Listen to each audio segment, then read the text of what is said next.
Now, in this day and age, 2014, with technology, you can't tell me there's a way where we can't have a replay official be able to buzz down to the field and say, you missed a obscenely blatant penalty and we need to enforce this. I'm not calling something a judgment call. When you almost rip a man's head off by grabbing his face mask, that is not a judgment call. Greetings and salutations and welcome to the iCoaches Podcast. I am your host, Dr. Keith Adams. And this week on Top Shelf Tuesday, we review Week 8 of the NFL season. Segment 1, best, first and most surprising. And we just saw, I think, somebody's best in Segment 1. Segment 2, we got a top 5 that we've changed in pre-show meeting 4 times. And the story of the week is the returning quarterbacks. And in segment 3, we will talk about things strictly for entertainment purposes only. And I, quite frankly, wasn't as entertained as I could be. So let's get going. With us, Teacher of the Month every month, our favorite everyman, Mike Connors. Mike, what was the best thing you saw today? And I think we just might have seen it for one of you. Well, yeah, I'm not going to step on Will's toes there. I'll let him have that. But I'm going to go with Jameis Winston today for Cleveland. Jameis came off the bench for an injured Deshaun Watson, who I'm not going to go there. But Winston today was 27 for 41 for 334 yards, 3 TDs, and a 115 passer rating. Now, he's jumped around a little bit, and in his younger days, he made some poor decisions off the field. But he is proving to be maturing very, very nicely as a player. And I hear a lot of good things about him in the locker room, both when he was in New Orleans and now that he's in Cleveland. So that young man has come a long way from his Florida State days. And remember, I'm a Clemson guy, so I did not like him because of that. But I give credit where credit is due. And Jameis Winston today is probably the best thing that I saw in a crazy NFL weekend. Yeah, and good for him. And the question is, Cleveland, do you invest in Jameis like Tampa Bay invested in Baker? Also with us today, Captain for Life, Will Cotton. Cotton Man, was the best thing you saw today? Man, it's got to be Jaden Daniels bomb with the off the clock, with the rather expiring. Man, what a player! I don't, Coach. It's when you play with certain players, they have that energy around them. You know what I'm saying? They tend to put themselves in a situation where more times than not they succeed. Unsurmountable. They over the odds. You know what I'm saying? So it's just great. This kid he's putting a lot more into this city, a lot, that we've had in. I mean, I guess we had one RG3, but this is like a real deal, because back when we were RG3, they were like, oh well, But don't want to talk about the past. That was the best thing I saw today. A bomb from my man Jaden Daniels. I might get a jersey. I might. All right, and yes, fans, taking you behind the scenes at the pre-show meeting. You got Dr. Adams saying, hey, it's 2 seconds left. Should we go ahead and get started? Let's wait. And we saw it and said, are you kidding me? You're supposed to bat the ball down. All right, Cotton Man, what was the worst thing you saw today? Oh, I mean, it's got to be the play calling of the Chicago Bears coming down the stretch. Good Lord. I mean, every play was just, it was just a debacle. I mean, again, I don't understand how these gentlemen can go back to their jobs and their key cards work. I don't get it. It's just crazy to me. It's crazy to me. It has to be the worst thing it was disgusting. Yes, what are we doing, man? Why are we running trick plays in the games on the line? Just run the ball. Boring wins more than it loses. Boring wins.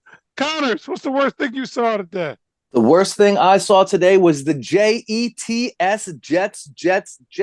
The Jets are again proving to be an awful organization. Their owner fired their coach to light a spark. They're 0-2 since then. Even Jeff Saturday, as a head coach, won his first game in Indianapolis. Then he lost 8, but he won his first. I mean, the Jets couldn't do anything today. They burned 3 timeouts in the first quarter because they couldn't get the play in. And I'd like to remind everyone, Aaron Rodgers handpicked his offensive coordinator, and they can't get the plays in. It's awful. Rodgers today had a quarterback rating of 52.8. Devontae Adams, his best friend and receiver, who's going to save everything, had 4 receptions today for 54 yards.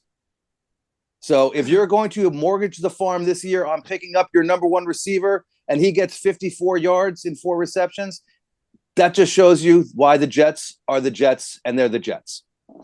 Well, the funny thing is, on the NFL pregame show on ESPN, Rex Ryan had the Jets going 8-2 and making the playoffs. Well, I guess that was a strong take that he didn't need to have. Rex Ryan wants that job back. God, I'm going to stay with you. What was the most surprising thing you saw today? Well, I was going to say Tua coming back, but I'll save that for later. I'm going to go with the fact that replay does still not work in the NFL. If anyone watched the Thursday night game, there was an egregious call miss. There was a face mask in the end zone that was missed where the man almost had his head ripped off. They called it a safety, and it just won the game for the Rams against the Vikings. Now, in this day and age, 2014 with technology, you can't tell me there's a way where we can't have a replay official be able to buzz down to the field and say, you missed a obscenely blatant penalty and we need to enforce this. I'm not calling something a judgment call. When you almost rip a man's head off by grabbing his face mask, that is not a judgment call. How the referee missed that 8 yards in front of him with no one in between, I don't understand. But there has to be a way for that call to be made by an off-field official looking at it going, oh my God, how'd he miss that? Hit the buzzer. It's a penalty. All right. Codman, what's the worst thing you saw? The worst thing I'm saw. sorry, most surprising thing. I apologize. Most surprising thing. Connor's got me on a referee rant. So. Yeah, came out. The most surprising thing I saw was Miami losing. I mean, at home, Tua came back. Tyreek Hill was talking about, start all the fantasy players. We're gonna go crazy and all this stuff. And then you go out and lose. I mean, it's just especially when the team goes from comes east. You know what I'm saying? That's supposed to be another advantage, you know what I'm saying? And it just, and they lost. I mean, I don't know how much more they're going to keep McDaniels. I mean, honestly, I think the fans are getting kind of fed up with him. I think he's unprepared. I just don't think he's ready to go. I think he's a whiz kid. I think he has a lot of cool plays, but that's not going to be sustainable long term with winning. You have to have a concrete foundation. You have to have an understanding of the managing of the game. You're not going to be the guy calling the plays. You're supposed to be managing the guys who then run the plays. And, that's how you do it. So I don't know what's going on. I was surprised that they lost. I thought they were going to win. They did. Yeah. One of the reasons why I picked the Dolphins and the under, and we'll get to that segment 3, is because he's too smart for his own good. He reminds me, I'm going to date myself, wrestling reference, reminds me of Vince Russo. He's had a little bit of success, and he's riding that success, but he only had success for about a small amount of time. It was good success, but not lasting. So, all right, and I got to sneak in, man. The Browns beating the Ravens clean, 1-2-3. I can't believe that one, man. That totally surprised me. So, fans, when we get back in segment 2, we will have a top 5. Connors has promised one. I'm sure he's got some erasing and some red pen. We'll find out what it is. We'll be right back on the Yacht Coaches Podcast. This is Dr. Keith Adams, president of the CKA Save Project and author of Finding the Balance, my personal journey to academic and athletic success. This book is your key to unlocking the secrets of being a successful student athlete. Drawing from my 30-year career as a teacher and coach, this instructional guide offers a unique perspective on achieving success in both academics and athletics. With over 15 personal stories and insightful antidotes, Finding the Balance is a must-read for student athletes, parents, coaches, teachers, and administrators. Visit www.ckasaveproject.org to get your copy and start finding the balance today. Welcome back to the Yacht Coaches Podcast in segment 2, the OCP Top 5. Take it away, Connor. Okay, again, this week we got to keep KC on top. Again, to be the man, you got to beat the man. No one's beat the man yet. All right, number 2, still Lions. Okay, they're still up there. They're the beast out there. They are legit. Now, the rest are kind of up to interpretation. As you said, we had a lot of ebb and flow in the NFL this year, a lot of shocking games. The Browns beating the Ravens, that hurt me in the top 5. So I got Texans 3, Green Bay 4. You're welcome, George. And 5, I got Buffalo, and I wasn't going to have Washington in there, but they just pulled it out in a squeaker. So I don't know whether to have them or Buffalo at 5. So I'll put them both. And Pitt, I have underlined as a possibility up there, but they haven't played yet this week. So wait till they beat the Giants tomorrow, and then we'll put them in there. But until then, they're going to be on the outside looking in. Before I let you jump in, Cotton, George Ocken last week said, I can't wait to see Kansas City play the Raiders because of that stupid joke that they told with Kermit the Frog. So, yeah, I can see that. Will, any thoughts on the top 5? They're pretty similar to Mr. Connors. I went with Chiefs, number 1, Lions, and number 2, you know our guy, man. He's chugging along. Let's keep going. I took the over. Good. I like Houston, man. I think we'll see how they look with Diggs and but everybody else is healthy. Mixon is healthy. And they have a pretty good defense, so they're looking pretty good. Buffalo, I think, looks really good. I think their receiving core is now understanding how Josh Allen plays. Keon Coleman, I'm sorry. He just had two big games back to back. And he did seem like he was a little lost running around, but now he seems like he's going, especially with Cooper, a lot more eyes on Cooper, and he has to do his thing, what he have to do. And then I'm gonna put the Commanders in there, man. I'm gonna put the Commanders in there. I wouldn't do the Packers because Jordan Love, his groin, here it is groin. So we'll see if he's touch and go. I mean, he didn't even finish the game. I think Malik Willis was finishing it. Jaden Daniels looks great. Looks like there's no repercussions from his ribs and everything like that. So I like Commanders number 5. All right, you're not going to sneak in the Chargers? They're not turning the corner? Nah, they're just putting their pants on. Okay. All right, story of the week. It's either don't call it a comeback or my quarterback's back and you're going to be in trouble. We had 2 quarterbacks return to play.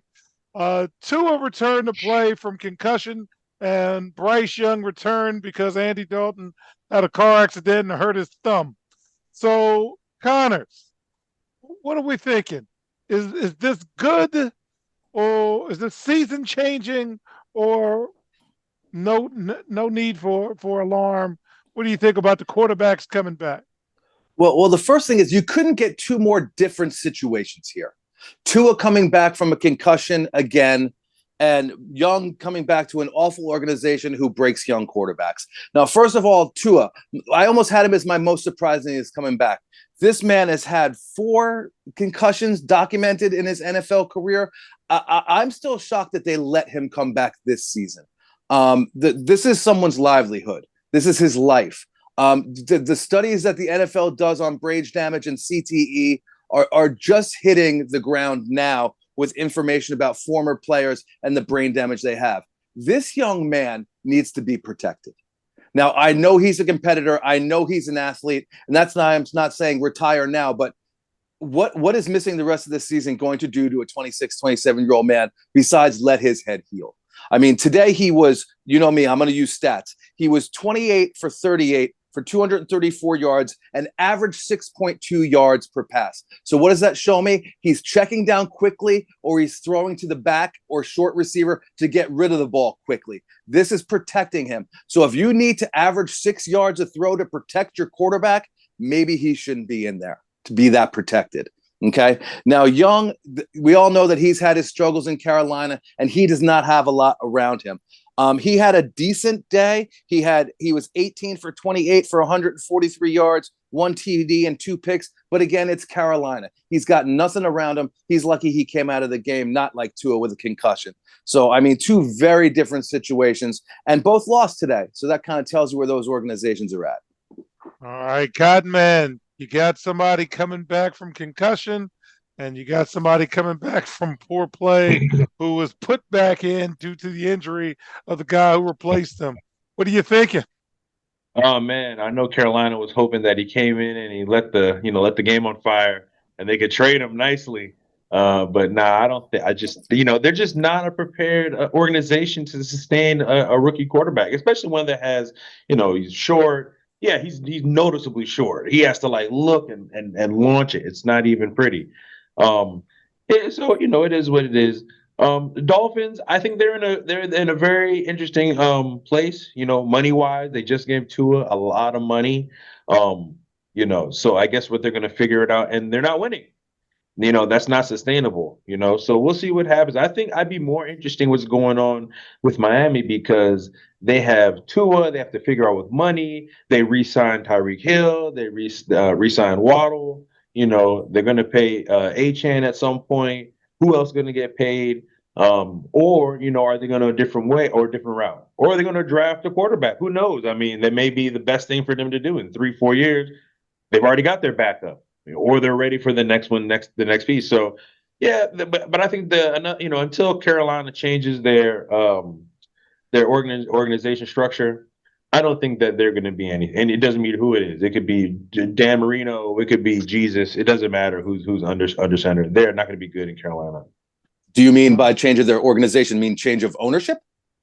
Ownership, I just think ownership is just like a big reason why. I mean, I just see poor structure. I see look like Baker Mayfield, for example. Everyone thought he was over. He went there. He was terrible. Now he's a Pro Bowler. Sam Darnold. Everyone gave up on Sam Darnold. He went over there and now he's balling.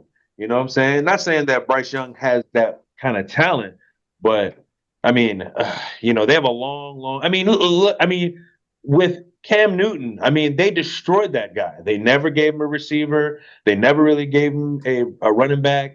They never really made like a big offensive lineman that they could protect him, and they would run him, and he was lucky he even got to the MVP. I mean, because it was a different league, it would start changing, those hybrid quarterbacks that can throw and run. But man, I mean, shoot, it was just they destroyed quarter. I think they got the best out of their players, like Del Home and guys like that. But they're long for that now. They're done. They're just, that's crap. Anyone who goes there doesn't get any better, or any goes there doesn't becomes good after they get a contract.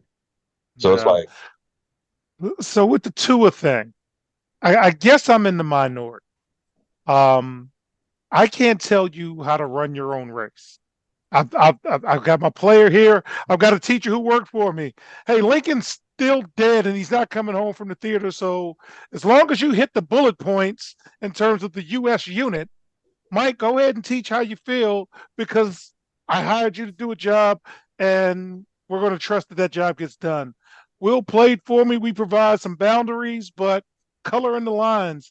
So if the medical professionals cleared him, despite me being overprotective as a coach, you play him. He has signed a contract. He wants to play. He's cleared to play, although I'm curious about how he's cleared. But if he's cleared, then go run your race. And it's not for me to say you should or you shouldn't. And I'm probably in the minority of that. You trust you better than me. The Carolina situation, you picked him. Everybody's given me every excuse in the world about Bryce Young. He was a midget when you picked him first. You've got all of the modern scouting. Yeah. And again, as somebody who's a talent evaluator, I might have never coached football, but I know bad when I see it. yeah. And I remember asking all of you, Will and everybody, is this midget thing real? And all of you said yes. I said, then don't pick him. And I feel like NBC, when they were picking between Letterman and Leno, both of them were extremely talented. And that's because Bryce Young's talented. We're not saying he's a bum, but it doesn't fit. If you're not going to do the rolling pocket and all of the cute things you've got to do for a small quarterback, then don't pick him. So the story goes, NBC said, who's easier to work with, Letterman or Leno? And it was like, Leno. Well, see you later, Dave. And that's the business. So if you can't work with this small quarterback, you've already changed the coach twice. You got the quarterback whisperer, and even the quarterback whisperer was like, yeah, I'm going to take Big Red. You picked Andy Dalton over this guy. So just cut your losses. It's okay to start over. And again, start over again. Yeah. If that's what you want to do. The Bears said to Jaden Daniels, it's not going to work out, or whoever the Bears got rid of, the Pittsburgh, Justin Fields, excuse me. And they said, we're going to start over with Caleb Booth. Okay, fine. So those are my takes on that. And when we get back, fans, we'll be talking about things strictly for entertainment purposes only, and not a good weekend for the kid. We'll see you on the other side. We'll be right back on the Coaches Podcast. This is Dr. Keith Adams, president of the CKA Safe Project, with a question for you. Are you passionate about supporting student athletes? If so, then become an official member of the CKA Safe Project and make a difference today. With your membership, you'll be able to help us provide essential academic and athletic support to underserved communities nationwide. Join us in empowering student athletes to achieve their full potential, both on and off the field. Together, we can build a brighter future through education and sports. Visit ckasafeproject.org and choose your membership level now. $25 is a bronze level membership, $50 is a silver level membership, and $100 is a gold level membership. Be a part of the change. Become a member of the CKA Safe Project today. Welcome back to the Coaches Podcast in segment 3. Well, we've got about 10 games left in the season, so let's get to it.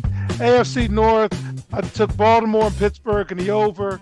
Both of them have 5 wins right now, and Baltimore should have had 6, but we'll go on from there.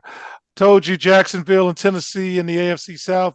Took the under with Tennessee. For some reason, I took the over with Jacksonville. That's my fault. AFC East, I told you I took the under with Miami. Didn't like them. I'm not a fan of their coach, and I'm pretty right on that one. And then on the Buffalo side, although Will doesn't like the organization, I think they picked right, and they did addition by subtraction. So at least they had a plan, and it looks like the plan is better than whatever the old plan was. AFC West picked wrong against Denver. Denver's like Washington this year. They're getting the wins when they're supposed to get the wins. But I did take the under with Vegas. They continue to underperform. Keep up the good work. NFC North, Detroit and Green Bay, we're going to ride them all year. So keep going. And Thanksgiving's going to be special. NFC South, Atlanta's finally getting some wins, but I'm the fool that took Carolina. NFC East, I did take Washington the over, and Will, they're already at 6 wins. Next one, I go to the pay window. But what's up with Dallas? Over under 9.5, and they got like 3 wins, Connors. I don't understand that when you're not supposed to have 3 win talent. Jerry. And in the NFC West, the Rams in Arizona are starting to turn it around a little bit. Arizona got the win, Rams didn't, but we got 10 games left, and I still think I got a shot. So in terms of my Super 7, I was 4-3 last week, and I was 1-6 again this week.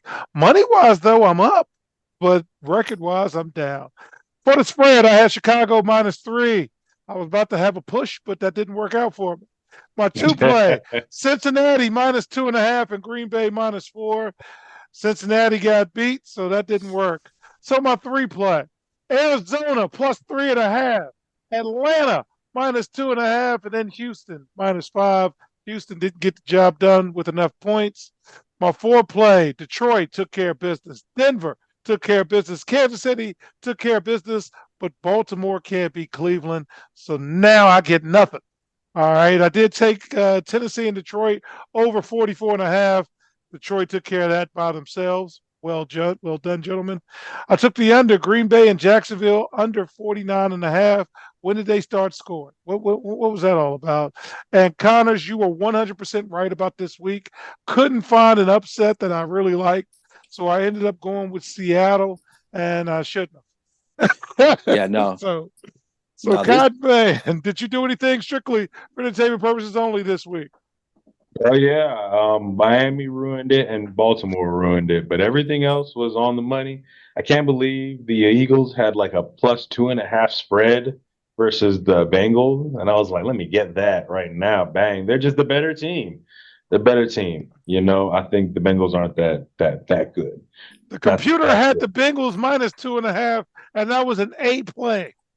No way. I would no way. Not that. It'd have been a money line for me because I wouldn't have been like, nah, that's closer than like -1.5, which is nothing. Pretty much is a money line anyway.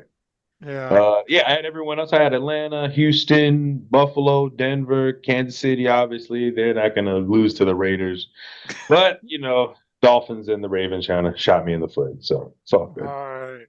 And Mike, I know you took the week off, and Yeah, I there got a was no show to juice. do. Yeah, the juice was not worth the squeeze for me this week, so I sat this one out. All right. So next week, week 9, games of interest. We've got Houston and the Jets on Thursday. Do the Jets take another L very quickly and then 10 days off? I don't know. We'll find out.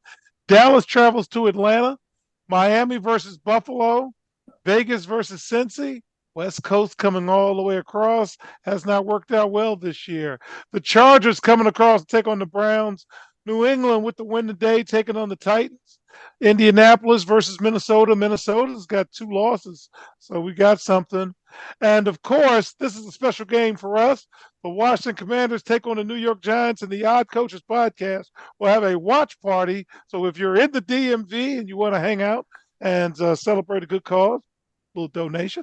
Come watch us at the Green Turtle in Burtonsville, or as we like to say, the Paint Branch Green Turtle. We'll talk about that a little more later. New Orleans against Carolina. Denver's against Baltimore.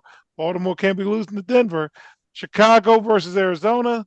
Detroit, Green Bay. There's a ball game right there, fellas. The Rams in Seattle. Jacksonville versus Philly in Sunday Night Football, and Tampa Bay versus Kansas City. Bye weeks. Pittsburgh gets a bye. San Francisco gets a bye. Connors, any game of note that you're interested in? There are 4 games that I'm really interested in next weekend. Miami Buffalo really has me enthralled. I want to see how Tua does against that Buffalo defense.